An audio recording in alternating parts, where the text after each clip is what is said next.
पाकिस्तान में पिछले महीने 5,438 स्टार्टअप्स रजिस्टर हुए। क्या ये स्टार्टअप की दुनिया में इनकलाब है?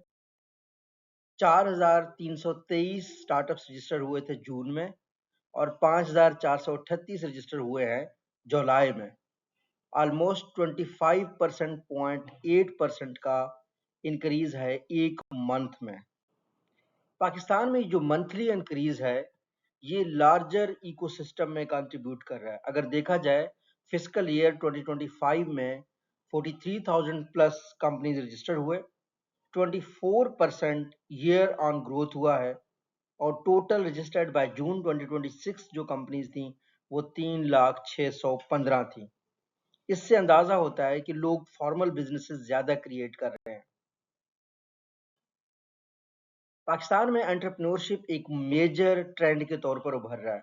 अगर प्राइवेट कंपनीज को देखें तो 3,148 एसईसीपी में प्राइवेट कंपनी रजिस्टर हुए जो कि 57.9% होते हैं।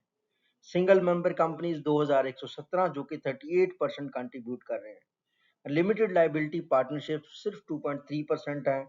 सेक्शन 42 पब्लिक और अदर सेक्स के अदर जो हमारे सेक्टर्स हैं उनके 0.8% 46 कंपनीज रजिस्टर हुए हैं। टेक्नोलॉजी लीड कर रही है। ऑब्वियसली मेन जो सेक्टर है जहाँ पे कंपनी रजिस्टर हो रहे हैं वो आईटी है, जिसमें 1,000 प्लस हैं, ट्रेडिंग में 845 हैं, सर्विसेज में 638, कंस्ट्रक्शन में 348, फूड एंड बेवरेजेस में 256, टूरिज्म में 207, ई कॉमर्स में 181 और एजुकेशन में भी अच्छी खासी तादाद है, 165 कंपनीज रजिस्टर हुए हैं। पंजाब जो है ना मोस्टली जहाँ पे ये ग्रोथ हो रही है वो पंजाब है जो कि 51% कंट्रीब्यूट कर रहा है।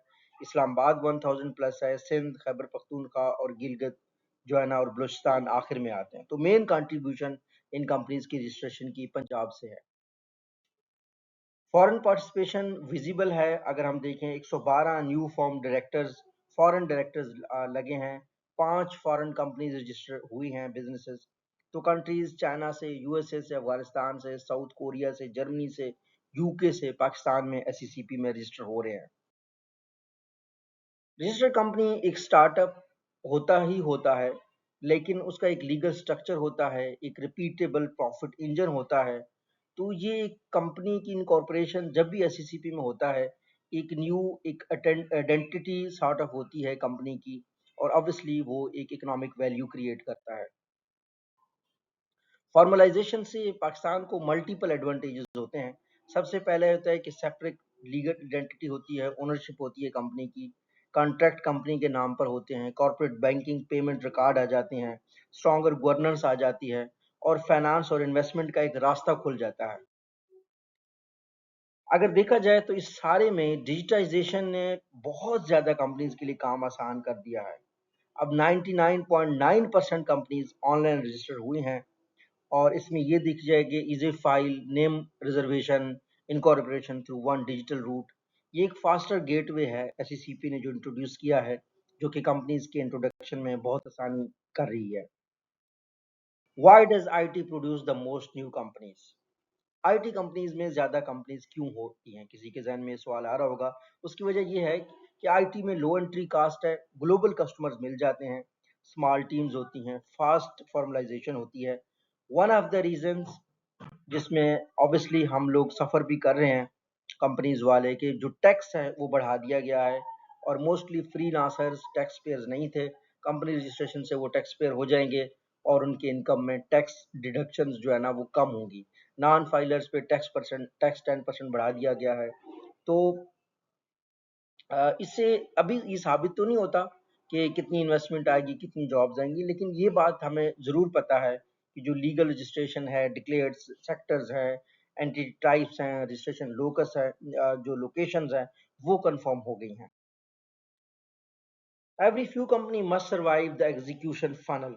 कोई भी कंपनी हो, जो लोग कंपनी रजिस्टर कर रहे हैं ये उनके लिए गाइड है, क्योंकि मैं एक बिजनेस टीचर हूँ, इंस्ट्रक्टर हूँ। अगर किसी को स्टार्टअप में मेरी हेल्प चाहिए आप मुझे मैसेज कर सकते हैं कमेंट सेक्शन में। सबसे पहले कंपनीज ने रजिस्टर होना होता है, फिर एक्टिवेट करना होता है खुद को, फिर चीज़ें सेल करनी होती हैं और इस प्रोसेस को रिपीट करना होता है और फिर स्केल करना होता है। रजिस्टर होने से आप एक लीगल एंटिटी होते हैं, ऑब्वियसली आपकी रिकॉग्निशन होती है।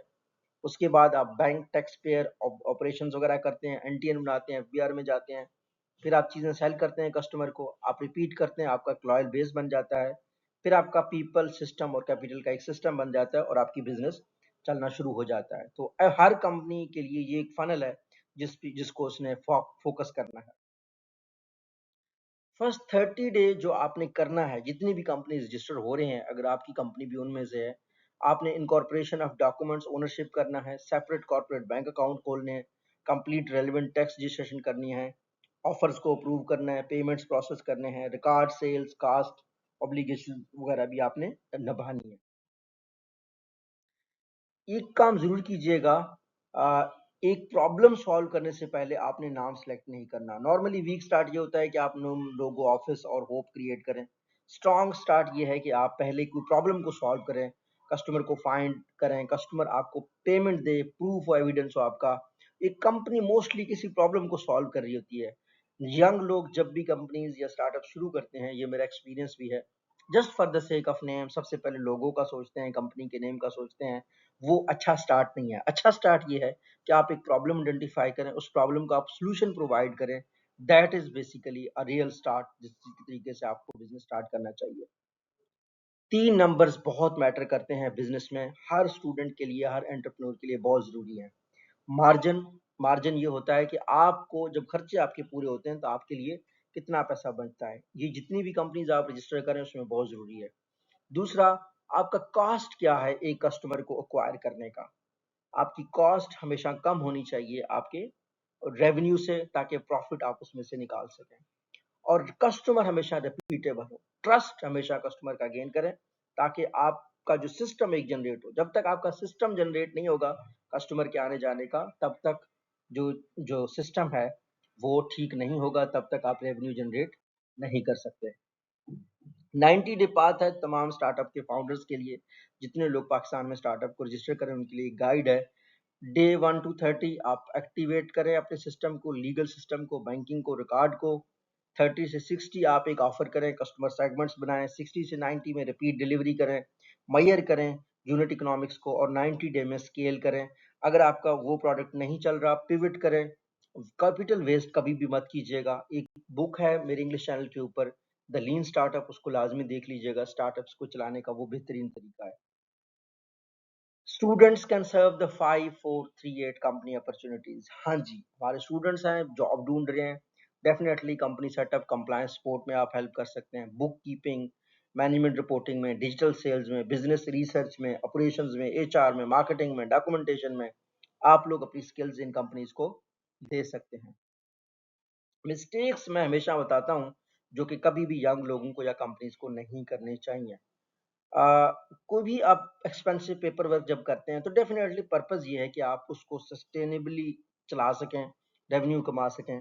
अगर आप बहुत बड़ा आपका ब्लंडर होगा कि आप एक बिजनेस रजिस्टर करें और आपका कोई कस्टमर ना हो। दूसरा, आपकी जो पर्सनल और कंपनी कैश आप कंबाइंड रखें, कंपनी कैश और अपना पर्सनल कैश अलग रखें। इसके अलावा आपने जो है ना, फाइलिंग को मिस नहीं करना, कंप्लायंस को कभी इग्नोर नहीं करना, और फिक्स्ड कास्ट को, ऑफिस पेरोल बिफोर सेल्स, ये बहुत कम करनी है शुरू में। जरूरी नहीं है आपको आपको ऑफिस की जरूरत नहीं है, आपको पेरोल सिस्टम्स लेने की जरूरत नहीं है। You need to solve a problem, you need to have repeatable customers first. False scale कभी नहीं करना। फॉलोअर्स जब आपको आपके बढ़ रहे होते हैं, आपकी जो बेस बढ़ रही होती है, लेकिन आप रेवेन्यू नहीं कमा रहे, तो आप फॉल्स स्केल कर रहे हैं। हमेशा बिजनेस में आपको रेवेन्यू चाहिए, जब आपका रेवेन्यू आ रहा हो तभी आपके लिए अपॉर्चुनिटी है। So these are last things. हम ये कह सकते हैं कि ये बहुत अच्छा है, रजिस्ट्रेशन की बात हो रही है। 5438 न्यू लीगल एंटिटीज, इनमें से कितने रियल बिजनेसेस होंगे, आप क्या सोचते हैं कितने होंगे? और आप अगर उनमें से हैं तो मुझे बताइए, मैं आपको कैसे हेल्प कर सकता हूँ। Thank you.